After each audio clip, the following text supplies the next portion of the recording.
नमस्कार दोस्तों, मैं अमरनाथ अमर डिज़ाइन एंड कंस्ट्रक्शन में आपका स्वागत करता हूं। हमारा YouTube channel Amar design and construction, मैं टेक्निकल वीडियो अक्सर डालता रहता हूं। तो आज हम बात करेंगे कॉलम में जो स्ट्रिप होती है ना, वो स्ट्रिप कैसे कैसे और क्या होती है। देखिए अभी यहाँ पे एक कॉलम बना हुआ है, इसका जो है ना ये आपका 1 फीट बाई 1 फीट का कॉलम डल रहा है, ठीक है। और मैं आपको ये भी बताऊंगा कि अगर 1 फीट का कॉलम आप ढाल रहे हैं ना, तो उसमें कवरिंग कितना देना है, और 9 बाई 9 का कॉलम ढाल रहे हैं तो कितना कवरिंग देना है। तो अभी यहाँ जैसा कि आप देख पा रहे होंगे कि यहाँ पे ये 16 mm का जो है चाहिए भी, जो मैं बता दूँ कि ये जो कॉलम है ये 12 बाई 12 इंच का है।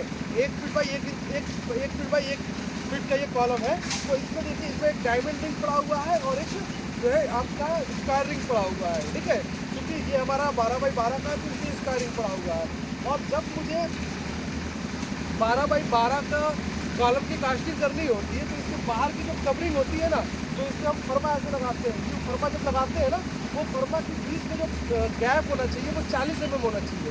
ये बात ध्यान रखिएगा कि जब भी आप 12 बाई 12 मतलब 9 बाई 9 से और 9-12 से ऊपर जब भी आप कॉलम को ढालें, कॉलम की कास्टिंग करें, तो उसके बीच की जो सरिया और जो फरमे के बीच की जो कवरिंग होनी चाहिए, वो कवरिंग जो है आपका 40 mm होना चाहिए, 40 mm से कम नहीं होना चाहिए, ठीक है। और दूसरी बात मैं आपको बताऊं कि यहाँ देखिए ये जो एक रिंग लगा हुआ है ये 8 mm का रिंग है। 16 mm, 16 mm, 16 mm, ये मतलब 16 mm की 3 सरिया इधर है और 16 mm का 3 सरिया इधर है। ये बीच में एक 12 mm, एक बीच में 12 mm है, ठीक है। अब देखिए फाउंडेशन की बात करें तो ये जो आपका स्क्वायर वाला रिंग है, इस कॉर्नर से इस कॉर्नर से मतलब चारों कॉर्नर पर तो प्रॉपरली जो है ये काम कर रहा है। मतलब ये जो है अपने स्टील को बांधा हुआ है। ये बार जो है ना, ये 16 mm के बार को बांधा हुआ है, लेकिन ये बीच वाला जो रहता है ना वो बांधता नहीं है, क्योंकि वो तो बीच में आ जाता है ना। सेंटर में आप कोई भी चीज़ ना अगर किसी भी कॉर्नर पर रखेंगे और वो कॉर्नर बहुत मजबूत है, जब उसमें ऐसी बाउंडेशन होती है ना, जो अभी आप अपने हाथ में ऐसे खींचेंगे ना तो वो खींचेगा नहीं। लेकिन अगर आप ऐसे बीच में अगर अपनी उंगली है ना, उंगली को अगर आप बीच में रख के ऐसे आप खींचेंगे ना, तो ये कहीं ना कहीं ये देखिए, ये आपको दिख रहा होगा, ऐसे खींचते हुए ये बाहर की तरफ आ जाएगा। ऐसे खींचेंगे आप बाहर की तरफ आ जाएगा। लेकिन अगर मान लीजिए ऐसे कॉर्नर है और ये कॉर्नर पर अगर आप खींचेंगे तो नहीं जाएगा। तो वो सेम चीज़ अप्लाई आपके इस कॉलम पे होता है, ठीक है। यहाँ पे ये देखिए, आपको मैं बताना चाह रहा हूँ कि ये हो गया, ये हो गया और ये हो गया, ठीक है।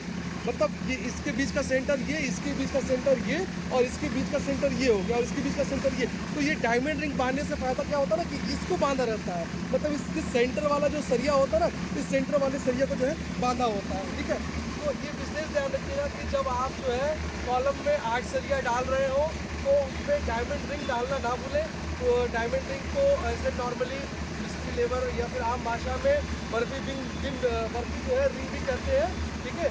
और हम लोग उसको डायमंड रिंग कहते हैं। तो डायमंड रिंग एक तो बात याद रखिएगा कि जब आप स्क्वायर वाला कॉलम बना रहे हो या 8 सरिया का कॉलम बना रहे हो तो उसमें डायमंड रिंग डालना मत भूलें, और इसकी कवरिंग जो है वो 40 mm होनी चाहिए, ठीक है। इस बात का विशेष ध्यान रखिएगा। नमस्कार।